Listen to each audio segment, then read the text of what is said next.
Sebelumnya saya mulai, Assalamualaikum warahmatullahi wabarakatuh. Selamat bertemu kembali di pembelajaran daring kita pada hari ini, yaitu hari Rabu tanggal 20 Januari tahun 2021. Pada pertemuan kali ini kita akan membahas mengenai karakteristik dan persebaran negara maju serta berkembang di dunia. Jadi, sebelum masuk ke materi, di sini ada gambar. Yang pertama adalah gambar negara Singapura dan yang satunya lagi adalah negara Indonesia. Seperti yang kita tahu bahwa Singapura itu merupakan salah satu negara maju yang berada di kawasan Asia Tenggara. Sementara Indonesia sendiri masih ke dalam kategori negara berkembang.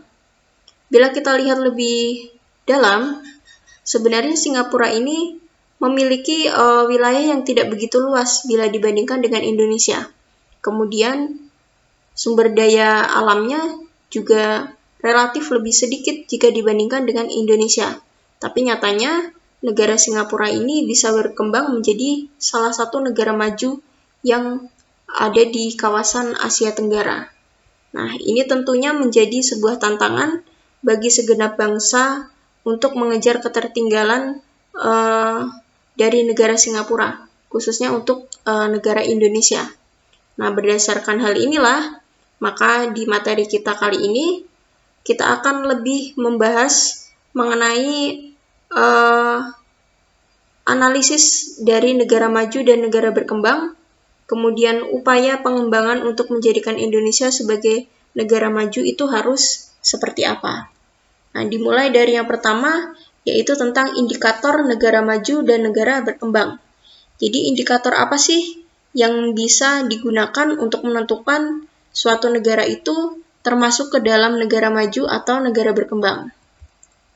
Yang pertama adalah tentang pendapatan per kapita dan pendapatan nasionalnya. Pendapatan per kapita itu sendiri merupakan pendapatan rata-rata dari setiap penduduk di suatu negara selama 1 tahun. Nah, bagaimana cara menghitung pendapatan per kapitanya? Yaitu dengan menggunakan rumus yang ada di bawah ini, yaitu pendapatan nasional bruto PNB dibagi dengan jumlah penduduknya, atau menggunakan rumus yang kedua, pendapatan domestik bruto dibagi dengan jumlah penduduknya. Pendapatan nasional bruto sendiri itu merupakan nilai produksi barang dan jasa yang dihasilkan selama 1 tahun oleh suatu negara. Sementara produk domestik bruto atau PDB adalah nilai pasar semua barang dan jasa yang diproduksi oleh suatu negara selama kurang lebih 1 tahun. Kemudian indikator yang kedua adalah tentang tingkat pendidikan dan penguasaan teknologi. Tingkat pendidikan nanti akan berpengaruh pada kualitas sumber daya manusianya, di mana ketika tingkat pendidikannya baik, maka kualitas sumber daya manusianya juga akan baik, sehingga bisa menguasai teknologi secara lebih maksimal. Yang ketiga adalah tingkat kesehatan dan harapan hidup. Ini juga saling berhubungan karena ketika kesehatannya terjamin, maka angka harapan hidupnya juga akan tinggi. Selanjutnya ada pertumbuhan penduduk, kemudian ada mata pencaharian penduduk, kemudian ada tingkat pengangguran, angka ketergantungan atau dependensi rasio, dan yang terakhir adalah daya beli masyarakat. Ketika kita sudah tahu indikator-indikator apa yang digunakan, maka kita sudah bisa menyimpulkan karakteristik untuk menentukan negara tersebut berkembang atau maju. Jadi apa yang menjadi karakteristik negara berkembang? Yang pertama adalah pendapatan per kapitanya rendah, kemudian tingkat pendidikannya masih rendah, ketiga, penguasaan teknologinya juga masih terbatas, yang keempat, tingkat kesehatannya rendah, sehingga berakibat pada poin yang kelima, usia harapan hidupnya rendah, kemudian keenam, pertumbuhan penduduknya tinggi, kemudian 7, mata pencaharian penduduknya masih di sektor agraris, kemudian 8, tingkat penganggurannya masih tinggi, angka ketergantungannya tinggi, dan yang terakhir, yang ke-10 yaitu daya beli masyarakatnya rendah. Sementara karakteristik dari negara maju adalah yang pertama, pendapatan per kapitanya sudah tinggi, tingkat pendidikannya juga tinggi, kemudian negara maju itu sudah menguasai ilmu pengetahuan dan teknologi. Yang keempat, sudah terjaminnya kesehatan masyarakat sehingga usia harapan hidupnya juga tinggi. Kemudian keenam, tingkat pertumbuhan penduduknya rendah. Dan yang ketujuh, mata pencaharian penduduknya sudah lebih banyak di sektor industri dan jasa. Kemudian 8, angka penganggurannya rendah. 9, angka ketergantungannya rendah. Dan yang 10 adalah daya beli masyarakatnya sudah tinggi. Selanjutnya adalah tentang persebaran negara maju dan negara berkembang. Berdasarkan data IMF yang dikeluarkan pada bulan Oktober tahun 2018, maka terdapat 39 yang termasuk dalam kategori negara maju dari 196 negara yang didata. Di mana yang warna merah ini merupakan negara berkembang, sementara yang warna biru itu adalah negara maju. Nah, beberapa contoh benua di sini ada benua Amerika Utara. Ini ada beberapa yang termasuk ke dalam kategori negara maju. Kemudian mulai dari Amerika Tengah sampai ke dengan Amerika Selatan, ini lebih banyak didominasi oleh negara berkembang. Kemudian di benua Afrika juga negara berkembang. Di benua Asia termasuk Indonesia juga ada yang negara berkembang. Kemudian di sini Australia, dan yang di sini adalah benua Eropa. Nah, persebarannya adalah sebagai berikut. Yang pertama adalah benua Asia. Benua Asia yang termasuk ke dalam negara maju, yang pertama itu adalah negara Jepang, kemudian disusul oleh 4 negara yang dijuluki sebagai macan Asia, yaitu ada Singapura, Hong Kong, Taiwan, Korea Selatan. Kemudian yang keenam ada Makau, dan yang ketujuh ada Israel. Kemudian sebaran negara maju di benua Amerika, yang pertama ada Amerika Serikat dan ada Kanada. Sedangkan di benua Australia dan Oseania, itu ada negara Australia dan negara Selandia Baru. Kemudian di benua Eropa, itu banyak didominasi oleh negara-negara maju. Ada 28 negara maju. Di antaranya adalah Austria, kemudian Belanda, Belgia, Inggris, Denmark, Finlandia, Prancis, Jerman, dan lain sebagainya. Dan yang terakhir di benua Afrika, itu dinyatakan tidak ada satupun negara di benua Afrika yang termasuk ke dalam negara maju. Dulu pernah ada, yaitu negara Libya, tapi kemudian karena ada gejolak politik, akhirnya Libya sekarang juga masuk ke dalam kategori negara berkembang. Selanjutnya adalah persebaran negara berkembang yang ada di benua Asia, yaitu ada kurang lebih 42 negara berkembang.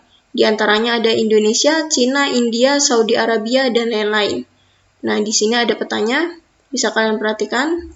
Kemudian yang kedua adalah benua Eropa, ada 17 negara berkembang. Contohnya ada Albania, Bulgaria, Rusia, Turki, Ukraina, dan lain-lain. Ini adalah peta dari benua Eropa.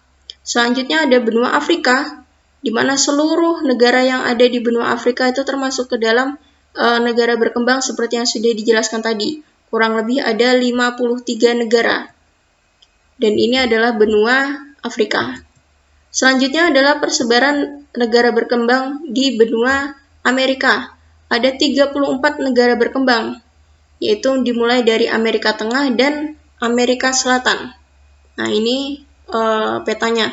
Amerika Tengah itu dimulai dari Meksiko sampai ke Chili. Kemudian ada benua Australia dan Oseania yang termasuk negara berkembang, kurang lebih ada 11 negara.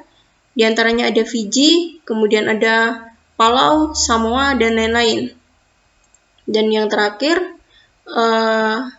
ini adalah gambar dari benua Australianya. Selanjutnya ada yang namanya G8 atau Group of Five dan G20. Apa yang dimaksud dengan G8?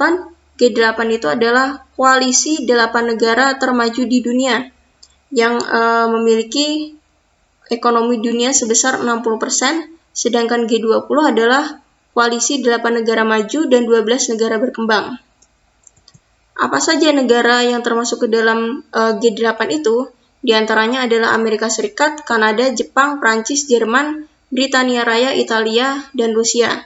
Sedangkan yang termasuk ke dalam negara G20 itu ada 12 negara, yaitu ada Argentina, Australia, Brasil, Cina, India, Indonesia, Meksiko, Arab Saudi, Afrika Selatan, Korea Selatan, Turki, dan Uni Eropa. Nah, jadi pada awalnya, pada tahun 1998, itu hanya ada G7. G7 yang terdiri dari... Oke, baiklah. Kita lanjutkan ya. Tadi sampai pada G8 Group of Five dan G20. Jadi G8 ini itu terbentuk pada awalnya pada tahun 1998. Mulanya berjumlah 7 negara yang termasuk ke dalam negara termaju di dunia, yaitu terdiri dari Jerman, kemudian Britania Raya, Prancis, kemudian ada Kanada, Amerika Serikat, Italia, dan Jepang. Kemudian masuklah negara Rusia. Tapi kemudian pada tahun 2014, negara Rusia ini dikeluarkan dari G8 karena adanya invasi, kemudian ada gejolak politik sehingga harus mengeluarkan Rusia dari G8 itu tadi. Kemudian G20 itu sendiri itu merupakan negara-negara berkembang. Kenapa disebutnya G20? Karena terdiri dari negara G8, 8 negara termaju di dunia ini tadi, ditambah dengan 12 negara berkembang. Jadi sebutannya adalah G20. Nah, negara G20 ini itu dianggap oleh negara G8 atau dianggap oleh negara termaju di dunia sebagai negara yang dapat menguasai dunia. Nah, kenapa bisa menguasai dunia? Karena negara-negara G20 ini umumnya memiliki ciri-ciri yang pertama, negaranya luas, kemudian jumlah penduduknya itu besar atau banyak, dan sumber daya alamnya juga melimpah. Nah, itulah materi kita hari ini.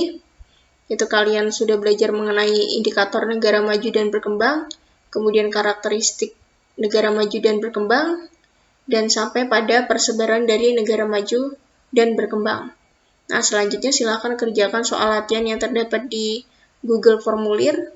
Kalau kalian menyimak video saya dari awal sampai akhir, maka nanti kalian akan menemukan kata kunci yang bisa digunakan untuk masuk dan mengerjakan ke soal latihannya.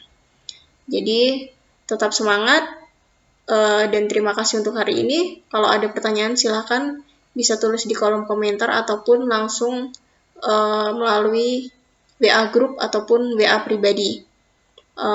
Kurang lebihnya mohon maaf. Billahi taufiq wal hidayah. Wassalamualaikum warahmatullahi wabarakatuh.